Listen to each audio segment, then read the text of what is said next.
નમસ્કાર મિત્રો, મારું નામ આકાશ છે. હું વ્યવસાયે એક શિક્ષક છું. મારી ઉંમર 31 વર્ષની છે અને હું હજી અપરિણિત છું. હાલમાં જ મારી બદલી મારા શહેરથી આશરે 150 કિલોમીટર દૂર આવેલા એક સુંદર ગામડામાં થઈ હતી. મારા માટે આ ગામ સાવ નવું હતું. હું જ્યારે પહેલીવાર ગામની સ્કૂલે પહોંચ્યો ત્યારે મુખ્ય શિક્ષકને મળીને મારા જોઈનિંગ વિશે વાત કરી. ત્યાંથી નીકળીને મેં સ્કૂલના પટ્ટાવા રામજીભાઈને વાત કરી કે મારે આ ગામમાં ભાડે રહેવા માટે એક સારો રૂમ જોઈએ છે. રામજીભાઈ તે જ ગામના વતની હોવાથી તેણે કહ્યું, સાહેબ ચિંતા ન કરો, મારી નજરમાં એક સરસ ઘર છે. તે મને પોતાની મોટરસાયકલ પર બેસાડીને ગામની એક શાંત ગલીમાં લઈ ગયા અને એક ઘરની સામે ઊભા રહીને દરવાજો ખખડાવ્યો. જ્યારે દરવાજો ખુલ્યો ત્યારે સામે એક ખૂબ જ સુંદર સ્ત્રી ઊભી હતી. તેની ઉંમર આશરે 28-29 વર્ષની આસપાસ હશે. સાદા છતાં ખૂબ જ પ્રભાવશાળી પોશાકમાં તેનું સૌંદર્ય નિખરી આવતું હતું. તેની મોટી મોટી આંખો અને ચહેરા પરની નિર્દોષતા જોઈને હું એક પળ માટે અટકી ગયો. તેણે પૂછ્યું, કોનું કામ છે? રામજીભાઈએ જવાબ આપ્યો, આ આપણી શાળાના નવા આવેલા આકાશ સાહેબ છે. તેમને રહેવા માટે રૂમ જોઈએ છે. તમારા આગળના 2 રૂમ ખાલી છે ને? તેણે સહેજ સ્મિત સાથે હા પાડી અને ઘરની આગળના ભાગમાં આવેલા 2 રૂમનો દરવાજો ખોલ્યો.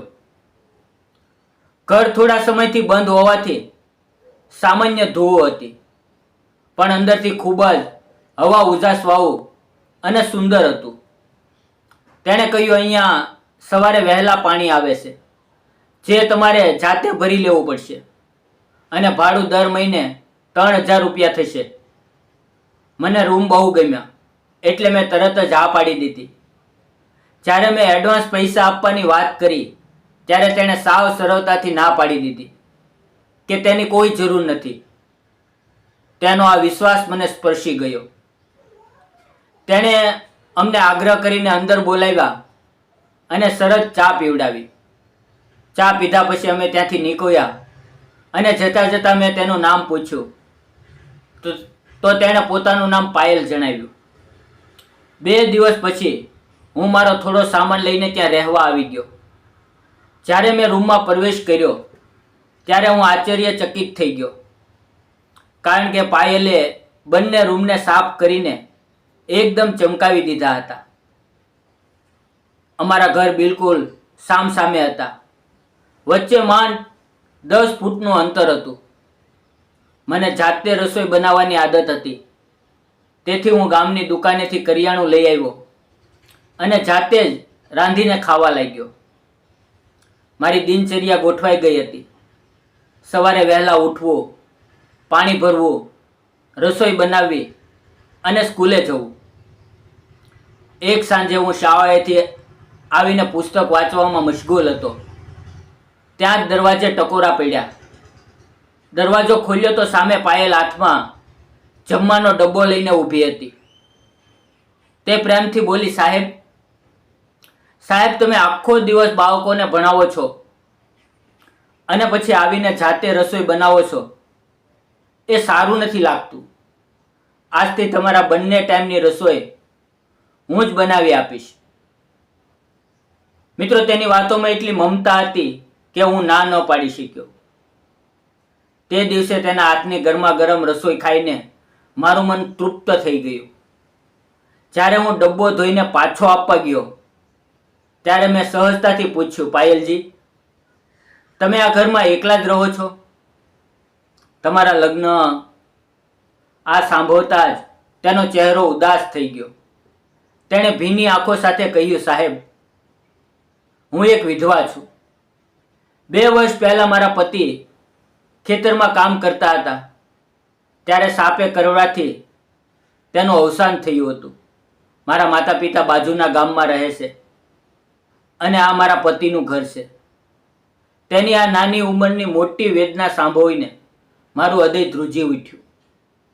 મેં તેની માફી માંગી અને કહ્યું, જો ક્યારેય કોઈ પણ મદદની જરૂર હોય તો મને જરૂર જણાવજો. ધીમે ધીમે દિવસો વીતતા ગયા. પાયલ રોજ મને પ્રેમથી જમવાનું આપતી. એક સવારે જ્યારે હું સ્કૂલે જવા તૈયાર થતો હતો ત્યારે જોયું કે પાયલના ઘરનો દરવાજો બંધ હતો. મિત્રો, સામાન્ય રીતે તે વહેલી ઉઠી જતી. 9 વાગવા આવ્યા છતાં દરવાજો ન ખુલતા મારી ચિંતા વધી. મેં જઈને દરવાજો ખખડાવ્યો. થોડી વારે પાયલે ધીમેથી દરવાજો ખોલ્યો.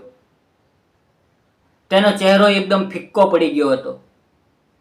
તેણે ધ્રુજતા અવાજે કહ્યું, મને રાતથી ખૂબ જ તાવ છે. એટલું બોલતા જ તે ચક્કર ખાઈને પડવા લાગી. મેં તરત જ તેને સંભાળી અને પલંગ પર સુવડાવી. તેનું શરીર અગ્નિની જેમ તપી રહ્યું હતું. મેં એક પણ ક્ષણ બગાડ્યા વિના તેને મારી બાઇક પર બેસાડી અને તાલુકાની હોસ્પિટલે લઈ ગયો. ડૉક્ટરે તેને તપાસી, ઇન્જેક્શન આપ્યું અને થોડા દિવસ આરામ કરવાનું કહ્યું. હું તેના ઘરે પાછી લાવ્યો. તે દિવસે મેં સ્કૂલમાંથી અડધા દિવસની રજા લઈ લીધી અને પાયલ માટે જાતે ખીચડી બનાવી. મેં તેને પોતાના હાથે જમાડી અને સમયસર દવા આપી. રાત્રે પણ હું તેની બાજુમાં ખુરશી પર બેસીને તેની સંભાળ રાખતો રહ્યો. મિત્રો, બીજા દિવસે સવારે પાયલની તબિયત સારી હતી. તે ઉઠીને રસોઈ બનાવતી હતી. મને જાગતો જોઈને તેની આંખોમાં કૃતજ્ઞતાના આંસુ આવી ગયા. તેણે કહ્યું, તમે ખૂબ સારા માણસ છો આકાશ. કાલે તમે મારી જે રીતે સંભાળ રાખી છે તે મારા પોતાના પણ નથી રાખતા. મિત્રો, આ ઘટના પછી અમારા બંને વચ્ચે એક અદૃશ્ય બંધન બંધાઈ ગયું હતું. હવે તે માત્ર ડબ્બો આપીને જતી ન રહેતી, પણ મારી પાસે બેસીને સુખ દુઃખની વાતો કરતી. એક સાંજે જ્યારે હું જમી રહ્યો હતો ત્યારે તે મારી સામે જોઈ રહી હતી. મેં વાતોમાં કહ્યું, પાયલ, તું હજી બહુ નાની છે.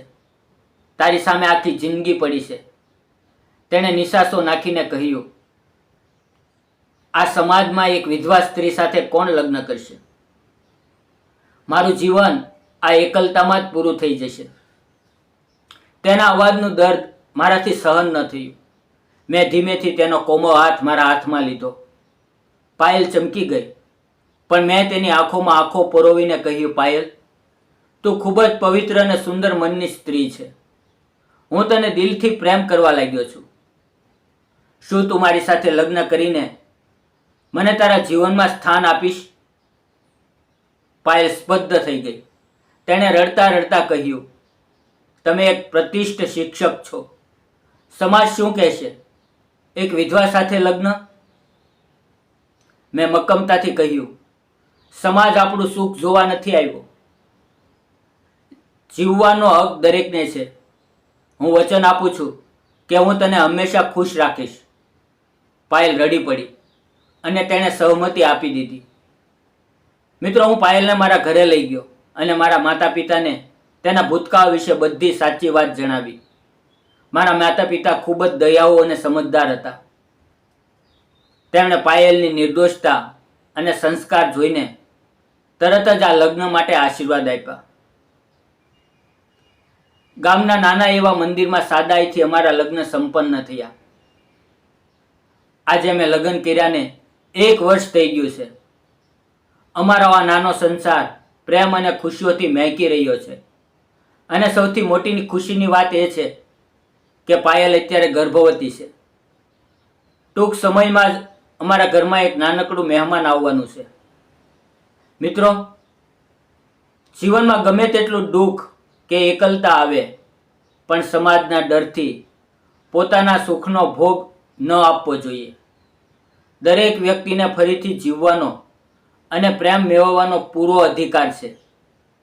સાચો પ્રેમ જ તૂટેલા હૃદયને ફરી જોડી શકે છે.